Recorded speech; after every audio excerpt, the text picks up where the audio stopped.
Okay, you could go ahead and do it. I did my intro so good that War is just so confused right now. I ended up deleting that awesome, Alright, nobody cares. perfect. Cut all of that. Hello, and welcome to Oily Trash Movies Reviews. This is the only podcast where two people watch good movies and then say really interesting things about them for a whole hour. We are your hosts. I'm Daddy Warbucks. And I'm Bubblegum Barbie, and that's right. This is Oily Trash Movies Serious. We are super serious. We got notes.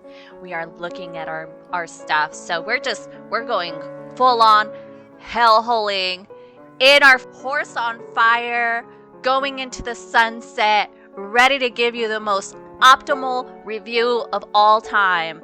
What are we talking about? War. Alright, yeah, this is the Neon Demon, and this is the first podcast we've ever recorded where we made sure we had our notes before we hit record.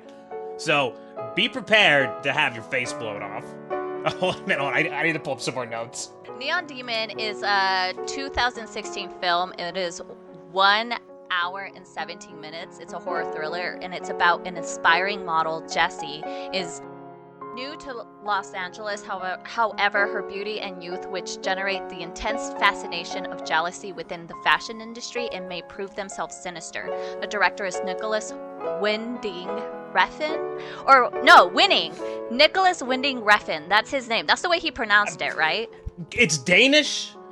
Wikipedia says the Winding is actually pronounced Vending, with like a V sound, but whatever. We'll call him NWR because I don't want to try to pronounce any of his other names. It's very difficult, but all right. And he's a pretty interesting director.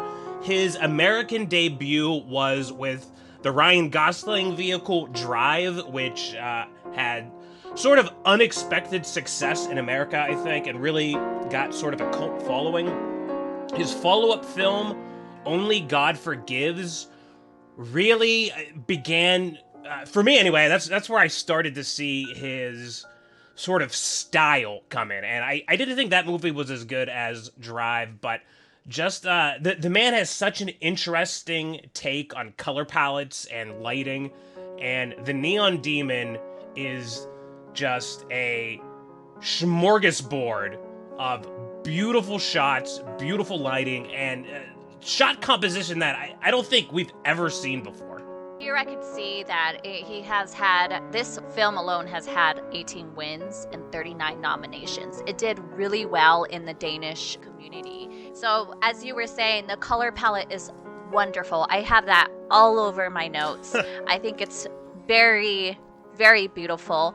And I do want to point out, this movie, War said it when we saw it the second time, and it's fresh meat. Yeah, it is fresh meat. It is a wonderful movie. That's funny because that is actually the very first two words I wrote down in my notes was fresh meat. This is a horror movie, but it's a very slow, methodical movie. It's not a jump scare type film, and a lot of horror fans might be sort of caught off guard by that. Again, such a beautiful film. We would definitely describe this as art. There's just so much to take away from this movie. There's so many ways you can interpret the different facets of this movie. Really just want to say the things that I love most about this movie was the casting was wonderful, the color palette I already mentioned, the music score, the set designs, just wonderful. And that was really, really good. The retro synth of it was wonderful. And I think that's... Oh, and it's very couture. Like when it's about modeling, it's so couture. Perfect. Yeah, so this movie really is. Now we've not actually watched any interviews or any sort of behind the scenes stuff on this. Although I do think Nicholas is on record saying that this film is sort of mocking the superficiality of Los Angeles as a whole, I would say, but specifically like photography and the fashion industry, because that's a lot of what this is about. And our movie starts with a young up-and-comer, Jessie, played by Elle Fanning, who is a aspiring model, and this movie is about her ascension and introduction into this industry. through a very artistic lens, I would say. And again, we start out. In fact, the opening scene is Elle is in some sort of photo shoot with her throat slit open, which is, it's a makeup effect. It's it's not the very first opening scene is a woman who is bleeding out, seemingly dead, and it's like, okay, this is a horror movie. But then the camera pans back, and it's like, no, we're on a like a photo shoot set. But that's where I immediately start thinking fresh meat. She is already dead, and when you think fresh meat, fresh meat for the grinder. This movie, I feel like, is sort of about how women enter these industries and are essentially chewed up and spit out. Yeah, so the first opening scenes is really wonderful. That first photo shoot is fantastic. It really sets the scene, like you said. That opening scene already established a relationship between model and photographer. And that, realizing that photographer that she shot with is the first photographer, she's going to LA, this model, and he's an amateur. It's just fantastic. After that shooting, she meets Ruby, the makeup artist, who invites her to a party, and my first thought when I saw Ruby is that she is a predator. She is the predator of this movie. I'm settling now after my third watch that this movie is about a predator-prey type relationship. And in that opening scene where she sees Jessie and tells her how beautiful she is, she says, "You'll do great here because you've got that deer in the headlights movie." And it's like, okay, Ruby is the predator and a deer is, a prey animal. And right from the get-go, we have her calling that out. Yeah, it's really interesting because the redhead here, she's a makeup artist. They set the tone for that very uncomfortable feeling already with the makeup artist. And I thought that was interesting because you wouldn't know her role. And as the movie plays, for me, I know exactly what her role is. And it's like a form of obsession and jealousy. Yeah, jealousy was one of the first things I had listed down here when we meet the other two women that are friends with Ruby. Gigi and Sarah are their names. And when they meet Elle, the first thing they say to her is, "I wish I had your hair." Sort of complimenting her, but complimenting her in a way that makes them seem immediately jealous. I wouldn't describe it that way. Like, I would describe it as a way of, you know how a lion plays with their prey? Okay. If you ever see the Animal Kingdom, and there's a moment where some lions like to play with their food. And I felt that's what that scene was when they're in the club scene specifically. They're, "Oh, you have such beautiful hair. Is that real?" And touching her and so on and so forth. And then the club scene, I do want to say this that I have in my notes. It felt glorious. It felt rich and a rush of adrenaline. And then the lighting of like pink and red and blue and purple, just a mix of the whole entire club scene feel. And it's her, the main actress, the model's interpretation of like her first club scene, which I thought was really Yeah, this is definitely where we see Nicholas's auteur lighting on full display here, especially with the strobing red light, which I personally found a little bit difficult to look at. It hurt my eyes a bit. Again, like you said, this is her going to her first party. She's just arrived in LA, and we sort of touch upon the movie's themes here, which before I began saying predator prey, I said this movie was about food and sex, because there's the lipstick scene in the bathroom, and they make it a point that women are more likely to buy lipsticks named after either food or sex. Exactly. Here in my notes, I have sex appeal. And then another thing, like this whole dialogue in the bathroom, like they kept asking her if she was by herself. And that was very interesting. Going back with that lioness, like playing with her food, are you alone? Where are your parents? And then she's like, "Oh, I've heard your parents are dead." Oh, I thought that was so interesting. And then calling, what were they calling their makeup? Like if you had a lipstick, what would you call it? they propose it, they said it's either food or sex, and they're like, oh, like blueberry high or peachy keen. And then the last one was pink pussy, which obviously you think of sex, but I think given the context later in this movie, I'm almost wondering if they literally mean pussy as in a pussycat, because we have a lot of feline imagery that appears throughout this film. But yeah, it almost felt like they were... It felt almost like a bully hazing type ritual with her. It's interesting that you say, like, a cat playing with a mouse or a lion playing with its prey. Like, they're really picking her apart there. And this is when our main protagonist here, she's very nervous. She's only 16. And then she's surrounded by all of these older, experienced women who are just sort of mercilessly making her as uncomfortable as possible. And it's like they're feeling her out to see if she's weak, if she collapses under pressure, or if she can hang in there. It feels so strong from a psychology perspective. Right, and the reason why I'm saying that I keep saying like these are lionists going after a prey, because they ask her about her sexuality. Like it's all about sex, the sex appeal. Can you be sexy? Asking her if she has a boyfriend, asking her like, are you by yourself? Because in the next scene, there's that they ask if she's a virgin, and she's kind of like shy about it because she's a 16-year-old. And then the next scene is what I think is them giving her the imagery of like bondage, which I thought was very aggressive, as a way of sex appeal, because that's what that was. They knew that she was so innocent because she's that deer in the headlights. Mm-hmm. And they're giving her such an extreme imagery of just a woman being hung bondage, right? Which is such bondage a sexual style. Yeah, very hard BDSM sexual imagery, and she's just seeing it for the first time. And the way they look at her is very telling. There isn't, and what's interesting is there's no actual visual nudity there. It's interesting. The woman who is in bondage is actually, she's almost like wrapped up like a corpse. Like she's underneath a blanket, and it's just a body being suspended by wires, like and sort of tied up in a bondage type.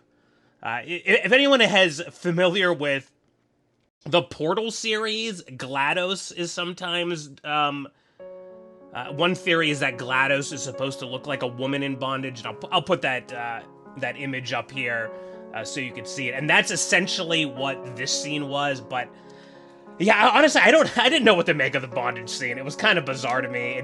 It sort of felt a little out of place. It was, but I think that's what it was. Like, seeing the second time, I wondered about that scene, and I think it had to be with trying to tarnish her innocence. They're really trying to expose her with that artistic format of bondage, like whether it be sexy, whether it be, intimidating. Okay, how about this as an interpretation? So we have the model at the show who's bound in ropes, and you can't see her face. She's underneath this garb, and she's being suspended in this party for the amusement of everybody. That person who is performing that is essentially a successful model, and it's almost like, oh, is the director trying to say that succeeding in this career, you give up all control and you essentially become a plaything of the industry? That's really interesting. That's a really interesting take. I wish I knew if it was like an art gallery of some sort, and then they just exposed her to it and wanted to see her reaction as how she would see that imagery. And then also when she looks back at them, like seeing what she could do. So that it just really makes me wonder, because the makeup artist, I think, and my theory is that she's obsessed with her. She wants her in every format. The other two models are jealous of her, envious, and want to destroy her.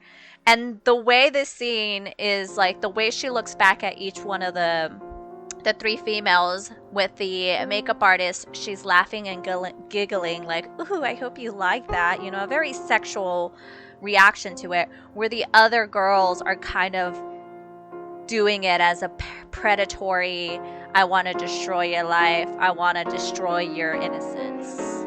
Yeah, well, you know what? They're openly hostile, whereas Ruby, they exchange a smile when they look at each other, and it's like, oh, really, in the grand scheme of things, Ruby's the most dangerous one because she's gaining her trust. She's the one who's gotten in there and, you know, is ready to exploit this poor young girl.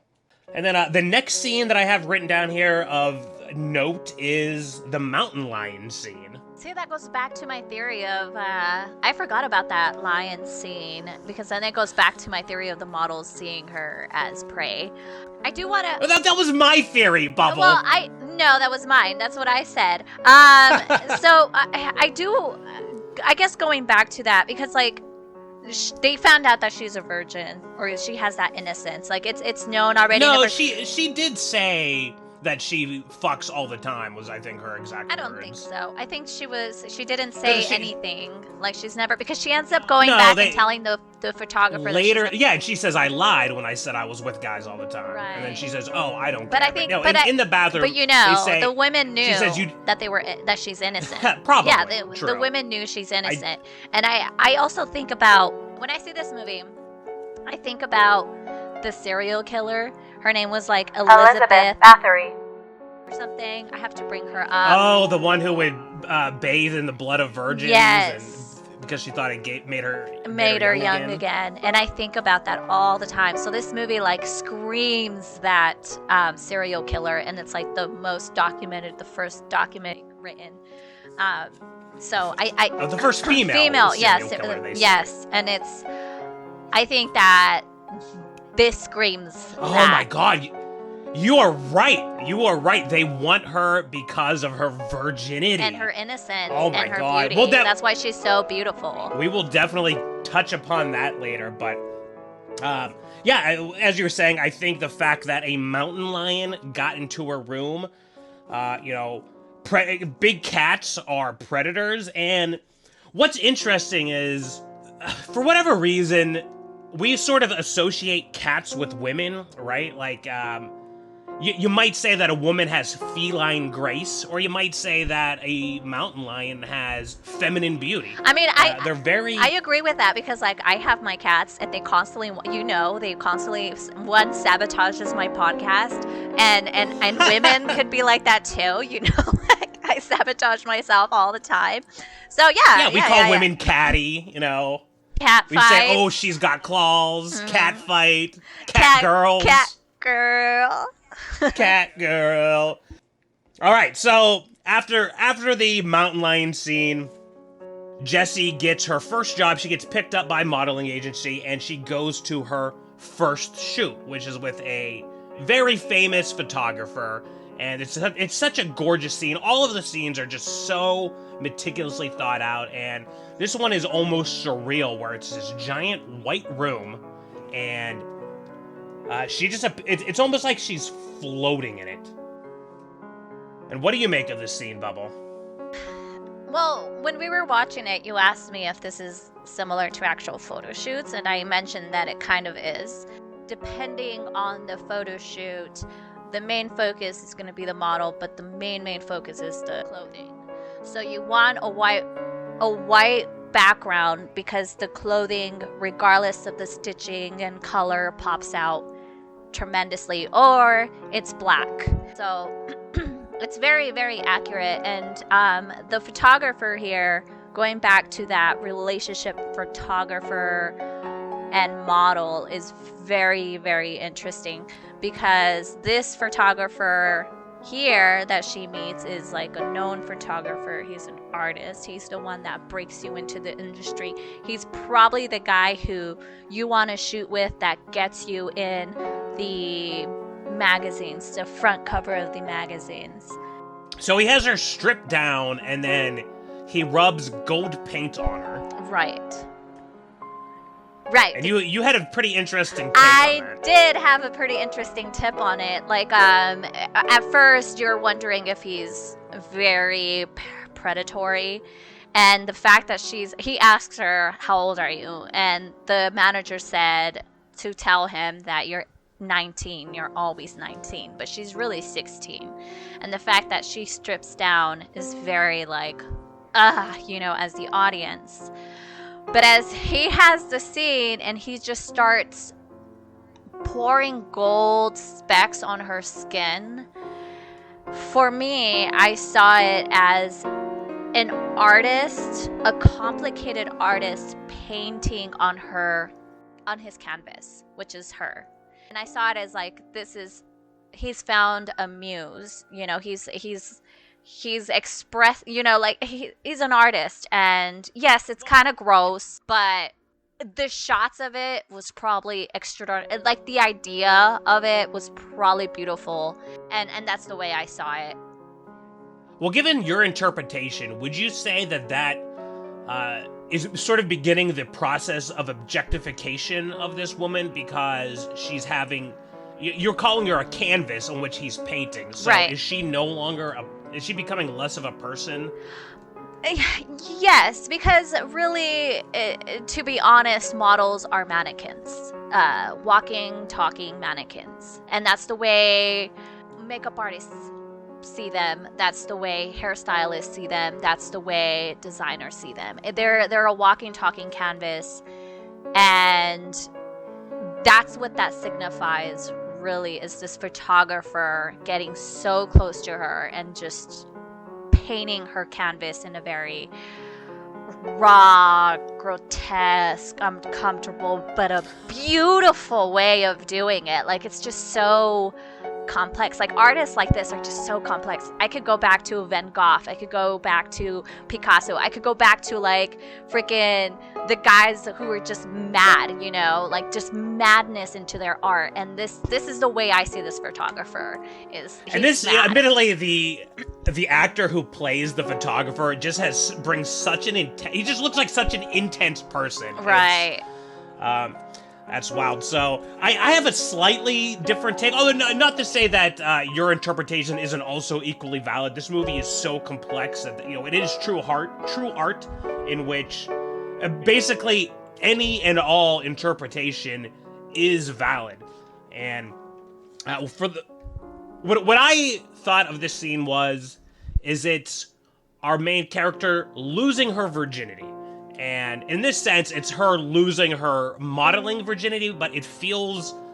it also feels like it parallels, an actual someone's first sexual experience. And so she first comes in, and to give credence to your take, it's a hugely exaggerated room where it's what a photo shoot set would look like, but it's, 10 times the size maybe, or twice the size, or... unusually large in a way that really wouldn't, to my understanding, from a technical perspective, like a photo shoot wouldn't ever need to be that large if you're only shooting one person. So it's like, it's larger to life because we're seeing it through her eyes as the audience. But again, it starts out, everything's brightly lit, everyone's around, and then suddenly she's alone with this man, and she's a little bit uncomfortable, and then we go from a well-lit room till he turns the lights off, and now we're in the dark, and he says, take your clothes off, and she's uncomfortable, but she does it. So now she's undressed, and he approaches her, and the first thing he does with the gold paint is, before he even puts it on her, he moves her hair to expose her neck. And that's something that prey will do when a gazelle is like chased down and run to its last inch of breath and it collapses. Prey will, in their final moments, expose their neck to the predator because they know the jig is up, and they'll do that just because they don't want to be, ripped apart. They want it to be quick. And in body language, as far as like, if a woman's romantically interested in you, she will sort of she will tilt her head in a way that exposes her neck, and it's sort of everybody has an animal brain. Like, we're all animals at the end of the day, and that's sort of like an act of submission where, that's what you do. You go for the neck, you kiss someone's neck, and like, oh, it's on. And yeah, he exposes her neck, and then with his hand, as he's rubbing her, he moves it up and essentially puts it on her throat.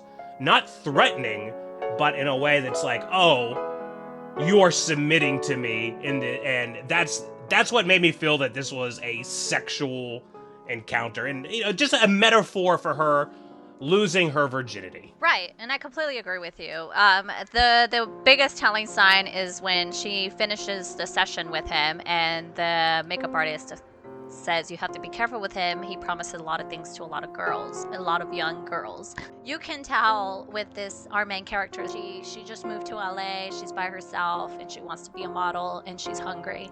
So with that, there comes a lot of predators who are wanting to take advantage of the young girls who are naive and trusting, and so on and so forth, where it could be dangerous. And I think Keanu Reeves is that counterpart of successful, where our main character has the successful arc of modeling that she wants, where the counterpart is Keanu Reeves's of the runaway, the negative of it, the dangerous of it. He's like the flip side of our model, or of our photographer. Right. It is applied in that it is very sexual, but it's very artistic. And I think the fact that he uses her hands, and for me it's the way he used his hands as a paintbrush, was very telling for me. And I did mention this when we were watching it, like, this photographer is surrounded by beautiful women all the time. Doesn't make him less of a creep, but he's constantly surrounded by hot women, and he might be unfazed by it, or he knows that he's wanted by so many gorgeous women, so it's just like whatever, but with he's her, like the alpha male, right? But with her, like, it was what the movie was saying, that it was his muse. He has found something beautiful that he could finally make some art, which as artists, you and I as artists, we're always like looking for that hunger, like, where can I make art? I just want to make art. And where can we draw inspiration from? I exactly agree. Yes. Yeah, I almost took, when she said, oh, you got to be careful of them, I almost took that as her feeling threatened and trying to poison the well. Going back, like, I know hers is obsession at this point, and that is obsession turning into jealousy, that she doesn't like that this photographer is really liking her or promising her things, and that, I mean, he's an attractive photographer, so she's like, she might want to get with him or something, whatever. Sure. I'll tell you what was interesting. This isn't a scene that I really want to comment on. It was just there was some dialogue between the three predatory antagonist women, and they just sort of are discussing age, right? Being younger is beneficial in this, and the one, Gigi, I think, says something about an expiration date, and she actually then specifically says the line, "Who wants spoiled milk when you can have fresh meat?" Mm-hmm. And it comes off like she's saying, oh, this is a young person, but, like, nobody ever uses the term fresh meat in a positive connotation. But the way she frames it in that sentence is like, you think that, like, oh, she's young and beautiful and she's not expired and past her expiration date. Seeing this for the third time, that line really stood out to me. I agree with you on that. Like, obviously this has to do with the fashion industry as well, like, even as a societal. I remember seeing a comment online. Well, what was it? What was I watching? There was an older woman who mentioned, oh, thank you so much, because we're, like, ignored as older women. We're ignored all the time. Blah blah blah blah. Yeah, I don't know what it was. She's like, as society, as you age, you get ignored by the rest of society. You're just withering away, right? And I thought that was very interesting, because United States is different from, like, different cultures where elders are seen as wise. They respect their elders. They respect their elders, where in the United States we're like, oh, finally I could throw you in a nursing home. And I think that's really that's probably one of the biggest thing that this director wanted to state, because I'm not Danish, so I don't know the culture there, but they probably have that elder respect. We're coming into the United States, specifically LA, where we have famous people who are constantly like going under the needle. What's her name? The actress Madonna, like constantly trying to strip away her aging, and aging gracefully is shunned upon in LA, then it's embraced. And I think he really wanted to state that. So yes, I think that's a big issue, especially when it comes to Gigi and Sarah, specifically Sarah, because she, in this scene, the walk, you know, when you're in your bikinis and you're walking, the runway walk, runway walk, and he's casting for all these women for his new line of clothing, and you're completely exposed, just in your bra, in your bikini, and he just ignores Sarah, where he's been her girl for years, and now he's just bored with her. He didn't even took the time to look at her. And when our main character came in, he just stopped, and the music also showed that. Like, it was just a moment of pause, and he was just so his struck. his jaw literally dropped. And I think it just really talked about that idea of that fresh meat. Yeah, this is where we get into, we're now in the fashion runway scenes, where first we meet the man who's a photographer, and then this man is a little bit more of a main character in this film. He's the fashion designer, I suppose, and he is just the most shallow, unlikable person in this movie.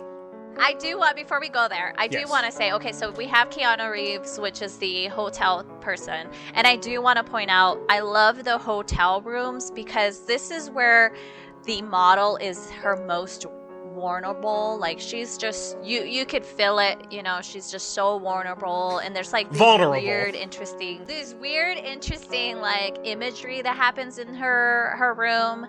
And then of course he's the counterpart of like the, you know, there's a 13-year-old runaway on what was the room 216 must be seen, or whatever it was. The hotel room is grungy, it's gross, it's cheap, you know, there's like blood around, and it's like really interesting, because I wondered if she was like at times was lost her virginity at that time, because there's the blood sheets, you know, and then there's the photographer in there. It's just very psychological. Well, you know what, that goes back to my losing her virginity theory, because, you know, she had cut her hand, and then she came back to the apartment and passes out, and then when her boyfriend shows up, she gets up and there's like a blood stain on the sheets from her hand. But it's like, okay, like, you're looking at that and you're like, oh, is this a blood sheet, a blood stain from a vulnerable virgin? Right. Oh yeah. And then I do want to point out, like, Sarah, like, when she cut herself, like, going hungry for the blood, you know, like, ugh. That's our first tease into like what these women are literally hungry for her blood, because she grabs her cut hand and licks the blood from it. Which is going back to that serial killer Elizabeth. Yeah, you nailed it. The reason why is because I was obsessed with this serial killer. I thought she was so interesting in the fact that she had so many slaves give her young, vulnerable women all the time and assisted her. So many, like over 300 to more. It's just mind-boggling. It's very grotesque. So yeah, you could go ahead and go to the next scene that you want to talk about. I just love to say that it's not, there's nothing artistic to read from this scene, but it's just so incredible, the framing. Both women are framed looking at each other in the shot, and then behind them, they each have their own mirror that is also framing them, and that we see both sides of both characters looking at themselves. And what really blew me away was in the close-up shots of Gigi, she looks normal in whatever lighting that is, where it's a very dim, dusky room, and then she turns. She makes a point to say that she doesn't like the makeup, and she turns into the mirror, and the direct lighting from the mirror light, you can see that her face is all fucked up with this like blue and pink makeup to make her look like a clown. And I don't know if that was just a happy accident where you can't see it. It just turned out that it's very difficult to notice those shades and that type of lighting. Or if this man is such a brilliant cinematographer that he knew exactly what lighting that makeup would be visible and invisible in, so that when she turns her head, you see the makeup for the first time. But everything about this shot is just so meticulously planned, so gorgeous. It's a celebration. It deserves an Emmy because this scene is so gorgeous. Going back to that scene, this whole movie has so many reflections, have so many mirror images, and they're so executed so well, and it's wonderful. And going back to the psychological, it has to do about one's vanity.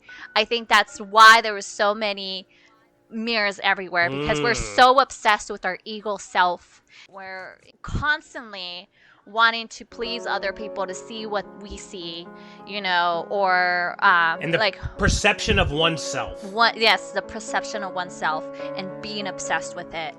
And then going back to the other two models, like when she felt when she was rejected by the fashion designer, she just like looked at herself and then threw a piece of whatever it was where it just shattered the mirror, and that just proves her vanity. She smashed the mirror.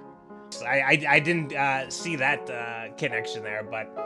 So how do you feel about this runway scene? That I just think it's just like artistic imagery that I sort of see this as a parallel to the bondage scene where it's like, oh, this is just weird Hollywood stuff that's supposed to make us feel like, this is art. But just to touch on one last thing when we were talking about the mirrors and the vanity and the self-perception, because a lot of that involved Gigi, and Gigi is always talking about all of the plastic surgery she gets, and at some point Jessie says something like, do you hate your body? And Gigi says, yeah, like, doesn't everybody? Like, to her that was normal. To her, she constantly sees flaws in herself, and she was like, I thought I was good, and then my surgeon started pointing out everything that was wrong with me. And it's like, oh, that's kind of a shitty take to have, where it's like, oh, I look at myself in the mirror and all I see are my flaws.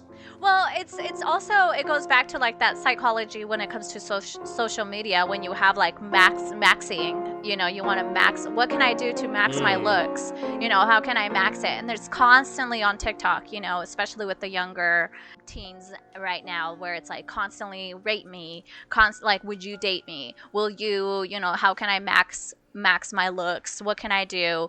I do want to point out, like, I didn't get the Triforce, I didn't get the triangle, but I think the psychology of it is her becoming top model, is her finally getting where she wants. The color of red really signifies something, but I feel what it's trying to tell us is that it's her form of selling her soul to the fashion industry, where she even kisses herself and she's like evil looking and like losing her, like, that innocence, it's gone. And in the next scene, she looks like Gigi. She looks like one of those models. I didn't get the symbolism, but I think that's what it meant, is her selling her soul to the fashion industry.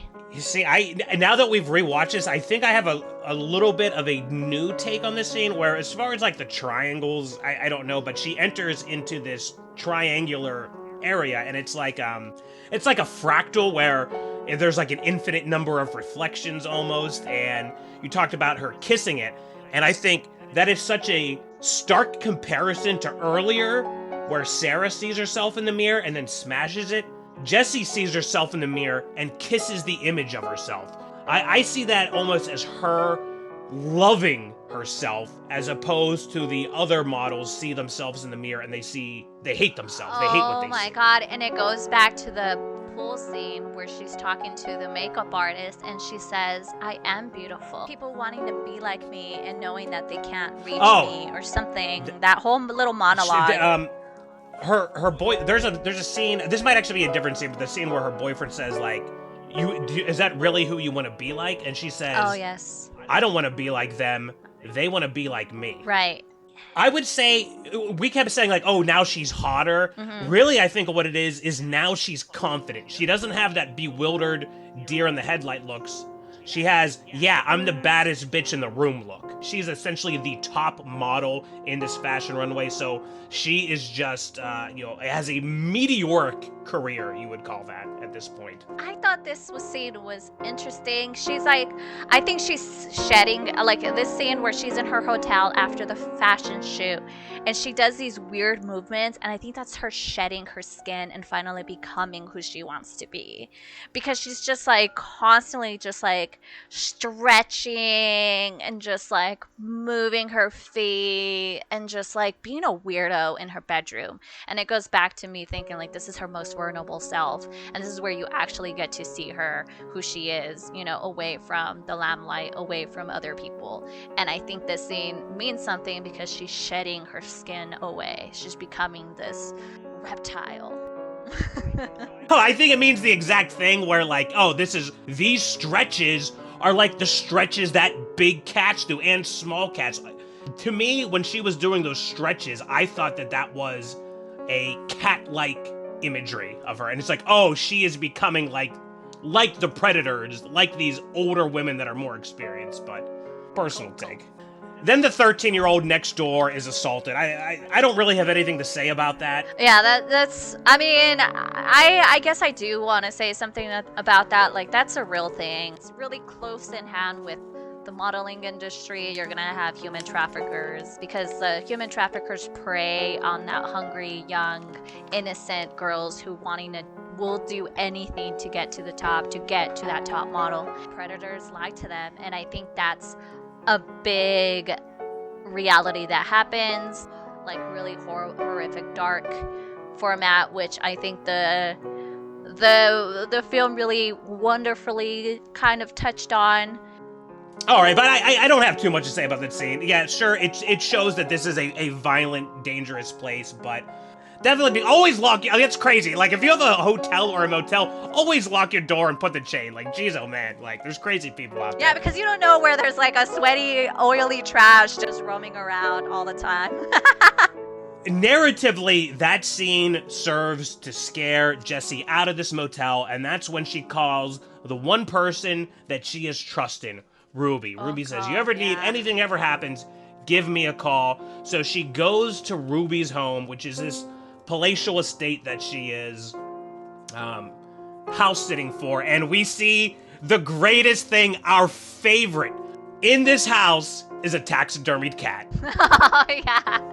The taxidermy cat. There is a taxidermied cheetah, which is just another in a long list of imagery of these large cats, which, we all know are predators. And this is the scene in which Jessie reveals to Ruby that she is a virgin, and Ruby begins coming on to Jessie, and gosh, it's almost predatory the way that even though Jessie's like, no, I don't want to have sex, but she comes in and she's kissing on her neck and she grabs her and like leans down on the bed. I'm like, oh, this is exactly how a man seduces a woman. Like, I think it was very specific that this scene is with a woman on a woman instead of a man on a woman, because if it was a man on a woman, everyone would be like, oh, this is about, gender roles, men taking advantage of women. And no, I think it's more broadly about predators and preys, in which, sure, a woman can also be a predator, but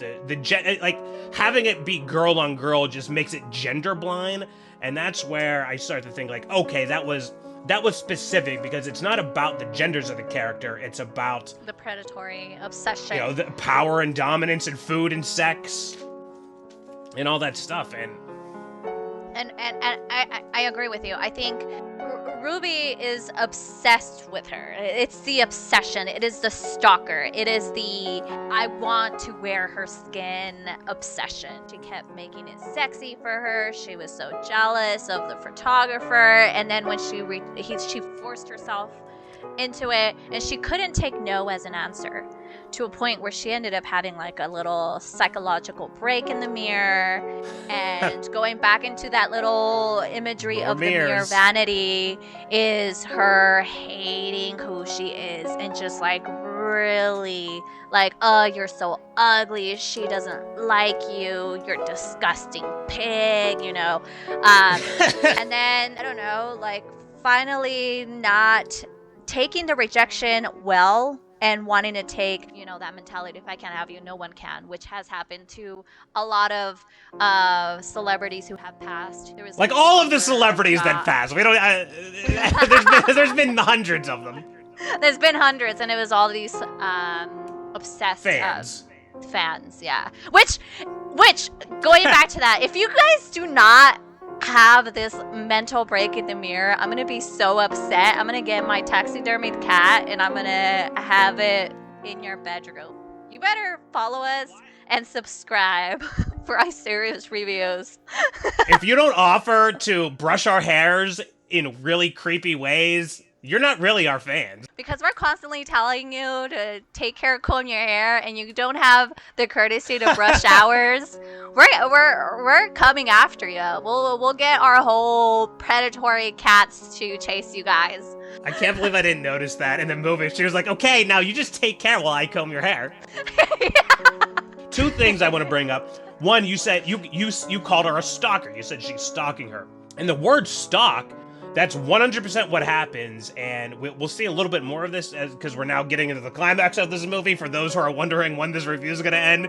But that's what predators do. They stalk their prey, and it's the same process. And then when we were talking about self-perception and she's having her mental breakdown in the mirror, what's framed in the mirror is Ruby next to the cheetah, the actual predator. That is 100% the image. She is that killer beast right now. That is where the switch flips, in my opinion. It's really interesting because I think it was kind of like a Romeo and Juliet romance where she also is ready. She's decided because she was rejected, she's going to kill herself and also kill Jesse.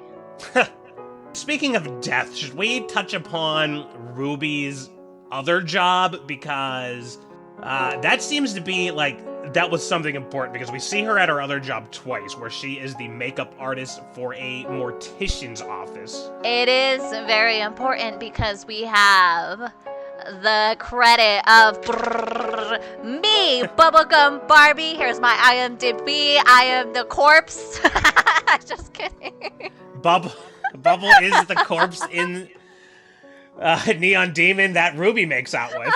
I'm just kidding. No, it had Kendra or that Barbie in it. Corpse is one of the women from Kendra and Barbie Do Area 51, which is one of our bonus episodes. Check it out. Go check it out. Watch it. It's so funny. It is hilarious. It is a terrible movie, but it has her in it, and I thought that was awesome. Does it have underlining symbology in it, where Ruby is attractive to someone who's already dead, and it's like, oh, no. Inside. All right.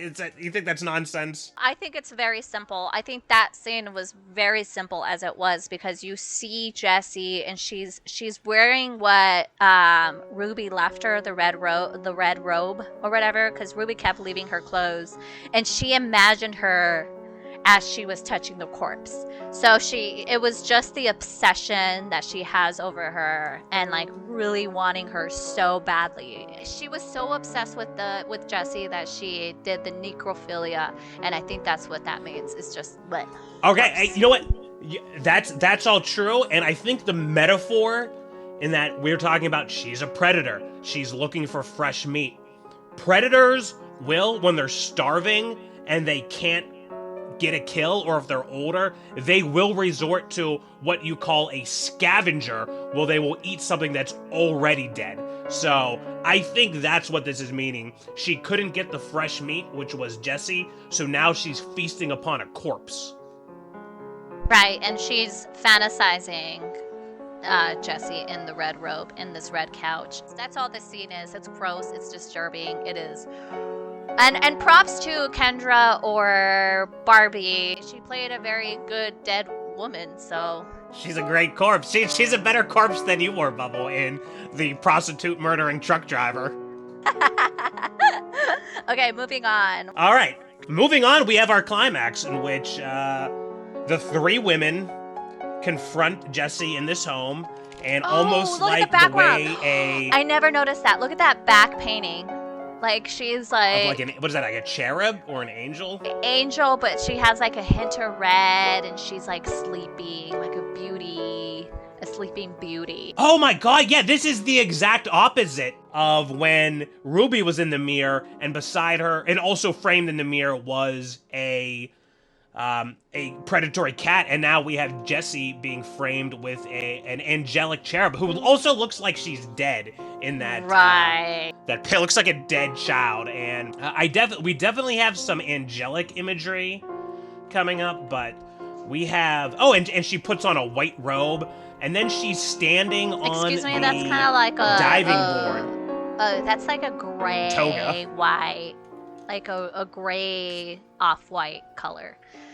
It's not white. Okay, It's it's all right, Ms. Bubblegum. It looks white to all of the men watching, okay? Okay, so she was framed next to that angel, and then the imagery of her on the diving board makes her look like an angel floating. That was the exact thought that I had when I saw her. And Ruby is at the bottom in hell with her red hair. She's the demon, and she's looking up at this beautiful creature that is floating above her. that she's obsessed with, that she's in love with, that she wants to destroy. Yes, yes, yes, yes. We're so genius. Like, everybody's gonna look at us and just be like, God damn, they're so smart. So Yeah, you better. You better comment. Wow, these two are really smart.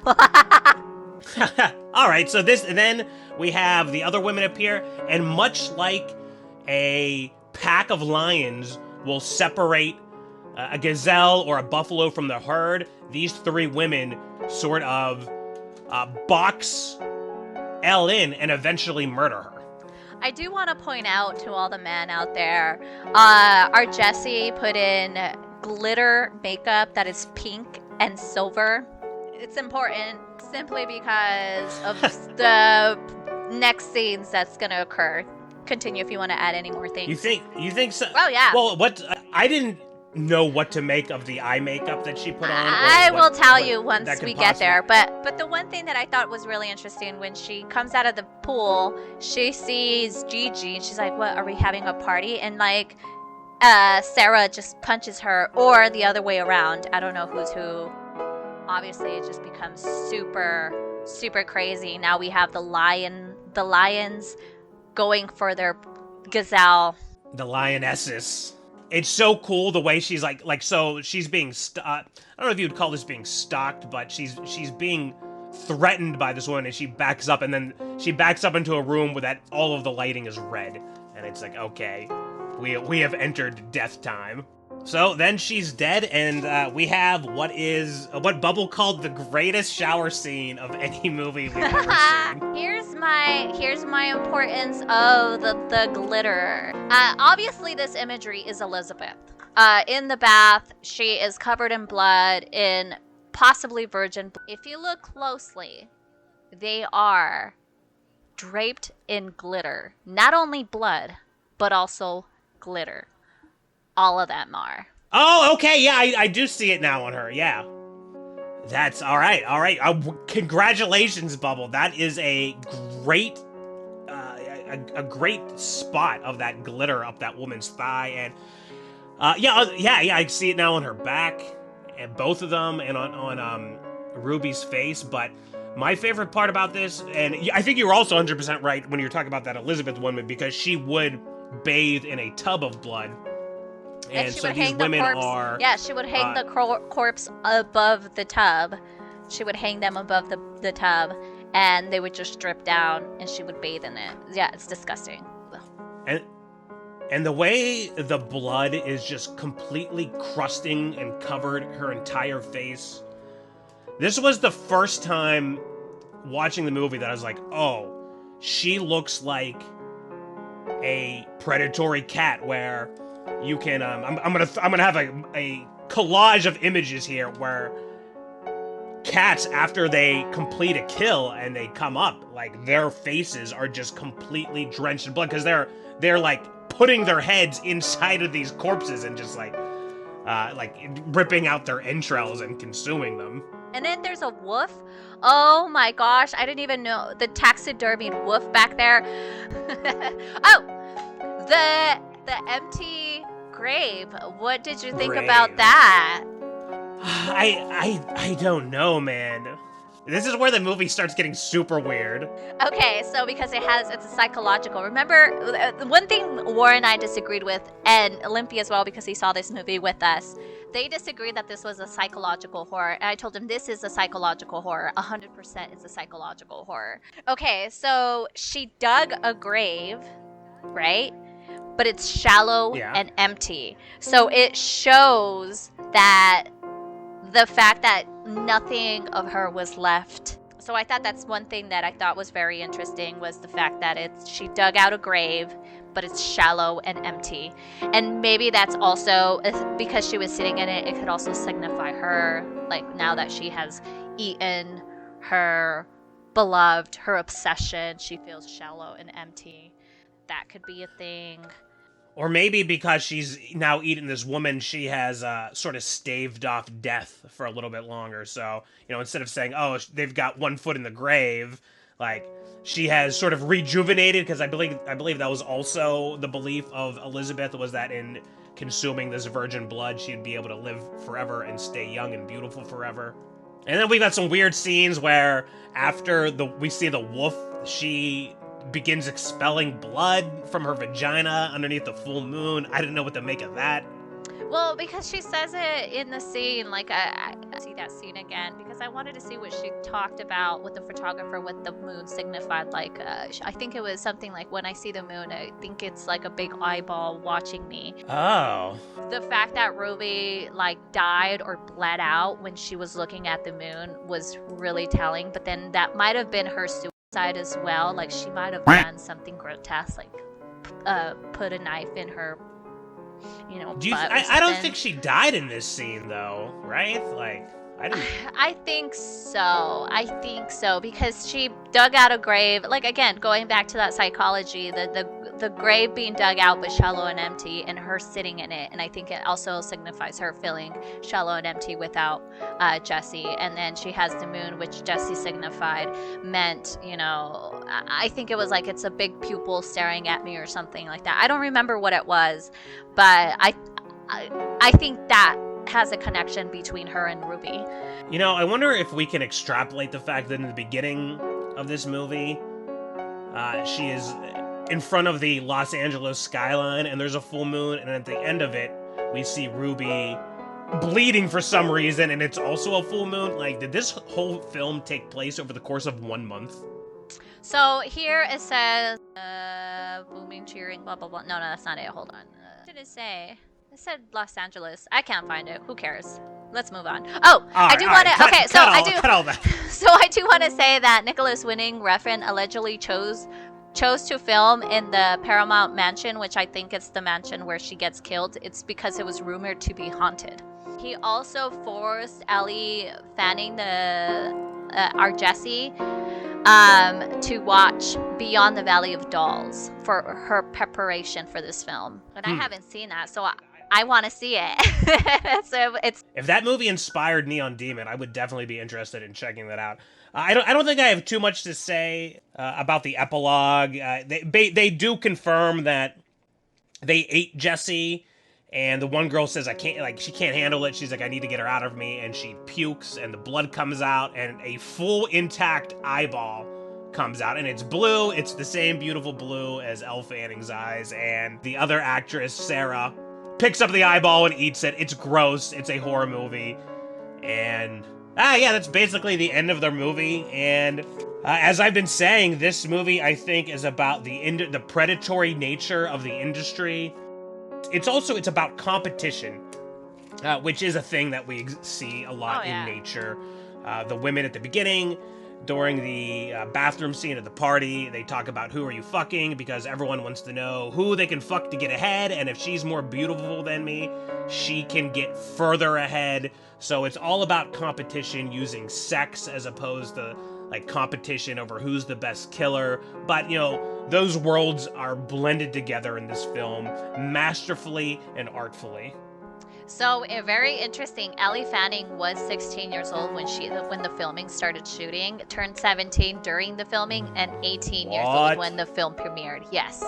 Oh my god. I wonder if all of those earlier scenes when she does have that deer in the headlights look, I wonder if those were specifically filmed first so that they could capture her when she's young. I wonder if then they specifically filmed later films where she's supposed to be way hotter. I wonder if those were then filmed when she was older and just looked way more mature.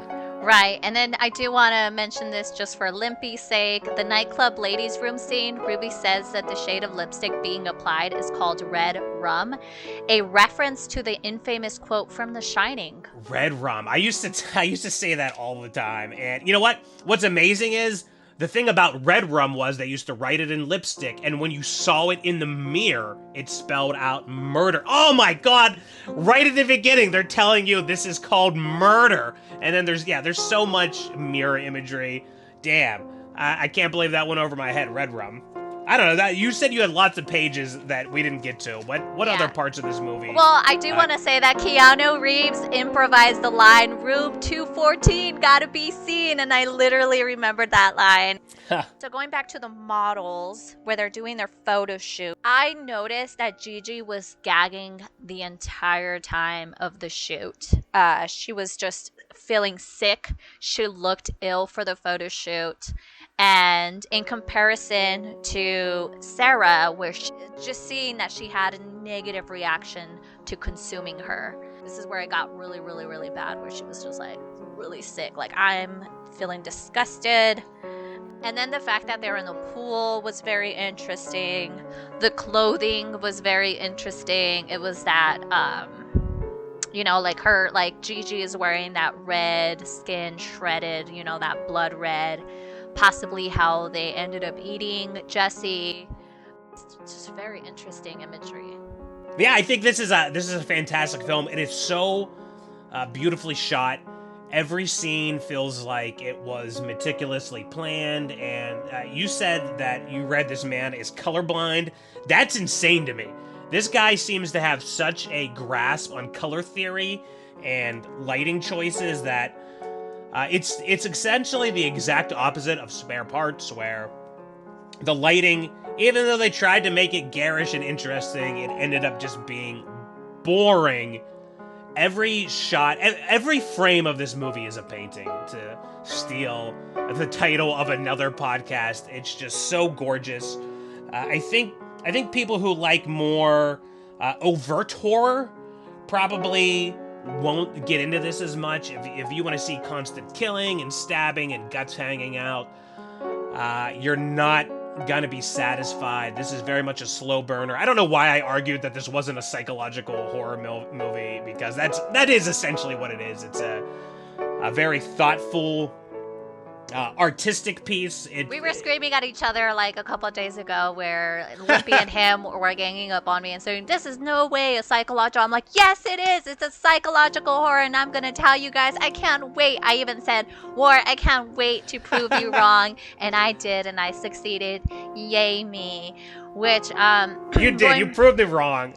So I do want to state, like, I agree with Ward here. It is a slow burner. If you want like a slasher, this is not it.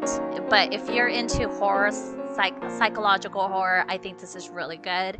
If you are in the modeling industry, I think this is really good. It hits the nail on it. Like, if you're a model, you would agree, like, yes, this is the industry to the T. Not the crazy horror, crazy stuff, but girls aren't catty. But I do want to point out me watching this and saying, this is like this is how photo shoots happen. This is how audition happens. This is how catwalks happen. This is how fashion designers are. Like, the relationship between model and photographer, makeup artist, designer with photographer, like, all these things like fit so well. And I do want to state, like, Abby Lee served as an unofficial advisor of the film regarding the details about the fashion world. Lee gave Refn intel about how an audition of models would play out, down to the things that the casting directors would have on their table.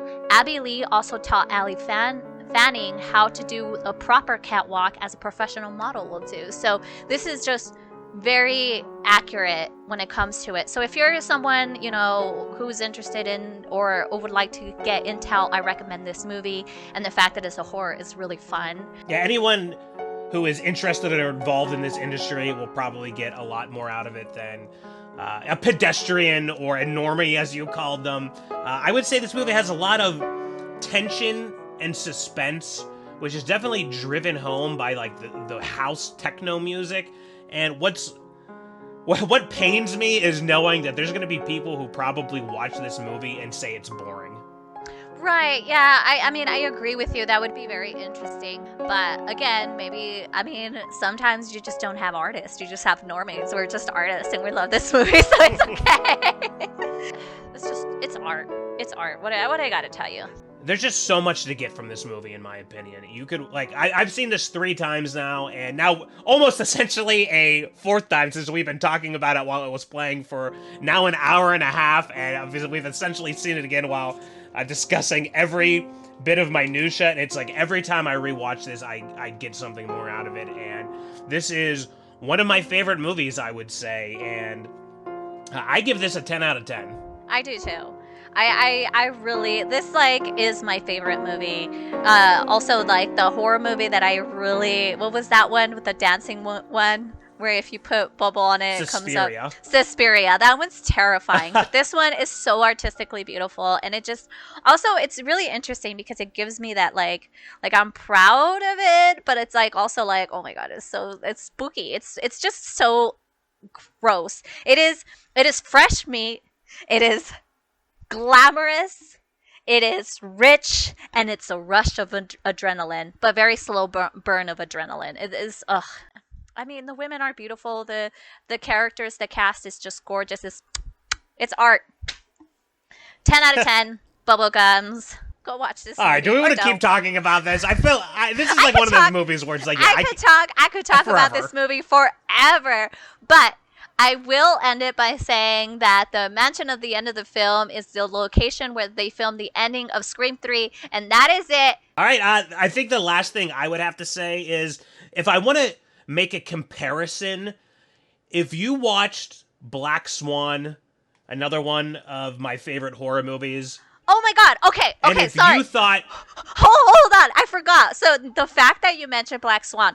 War loves Black Swan. So let me go back to that. Remember how we were talking about the squares and the fucking Triforce, which I didn't get? She was wearing a black dress. Did you notice that? And it looked like feathers. When I saw that scene, I was like, this is Black Swan. And in that Black Swan scene, her like selling her soul or like becoming who she wants to be or transforming into it, I think it went hand in hand because she was wearing a black dress with feathers on it and kissing herself in the mirror and whatever. So I thought that was very important. So yes, continue. Sorry. Okay, no, I was just saying, like, if you watch the Black Swan and like, I feel like that's another movie that's very divisive, especially among horror fans, because it's very atypical. It's not your traditional horror fan. But if you saw Black Swan and you're like, wow, that was really good, I would recommend Neon Demon 100%. Although at this point we've spoiled every single thing that happens in the movie, but it's art. You could watch this movie 10 times, I think, and appreciate something new every time you watch it. So that's the audience that I think this movie's gonna appeal to. And again, from the Oily Trash Movies serious review show, 10 out of 10 across the board from Bubblegum Barbie and Daddy Warbucks. And that's all I have to say as well. Go watch this. We love this almost as much as Jurassic Games. Take care and comb your hair. And remember to mace directly in these fashion models' faces. Bye! I stole your saying, bitch. God, my mouth hurts. This is the most I've ever talked.